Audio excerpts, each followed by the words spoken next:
So hey guys, Central Bank of India का marketing officer का recruitment activity almost अब end पर है और इंटरव्यूज़ एक दो दिन में ख़त्म हो जाएंगे।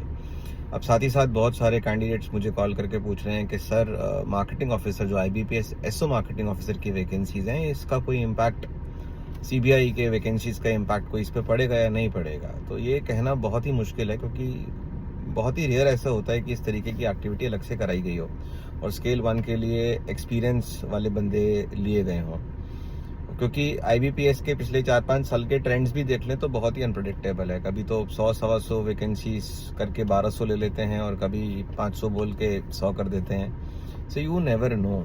और इसका कोई चूंकि पैटर्न नहीं है तो हम इस पर कुछ कमेंट नहीं कर सकते। बट जो एक लर्निंग मेरे को समझ में आ रहा है वो ये है कि अगर आप मार्केटिंग ऑफिसर बनना चाहते हैं, even though if you want to start at scale 1 job in a public sector unit, you should contemplate this thought कि अगर आपकी MBA हो चुकी है और अगर आपके पास अभी कोई जॉब नहीं है तो थोड़ा सा बेहतर आपके लिए होगा कि आप कहीं भी किसी भी एक डिसेंट सी BFSI सेक्टर के किसी भी डिसेंट सी कंपनी में काम शुरू कर दें। 1-1.25 साल 1.5 साल काम करने में कोई हर्ज नहीं है। इसको as a full time job मत देखिए, इसको एज एन इंटर्नशिप देखिए। इसको देखिए कि आप ग्राउंड रियलिटी से वाकिफ हो रहे हैं और आप थोड़ा सा आपको ये भी पता लग जाएगा कि आप मार्केटिंग के लिए फिट हैं या नहीं। साथ ही साथ ये होगा कि अगर कभी भविष्य में इस तरीके की और अपॉर्चुनिटीज आती हैं कि भाई हमको मार्केटिंग ऑफिसर से चाहिए, स्केल 1 पे चाहिए, लेकिन हमें एक्सपीरियंस वाले बंदे चाहिए, तो भी आप अलाइंड होंगे, आप एकदम फिट बैठेंगे वहाँ पर और आपको कहीं ना कहीं थोड़ा सा प्रायोरिटी मिलेगा।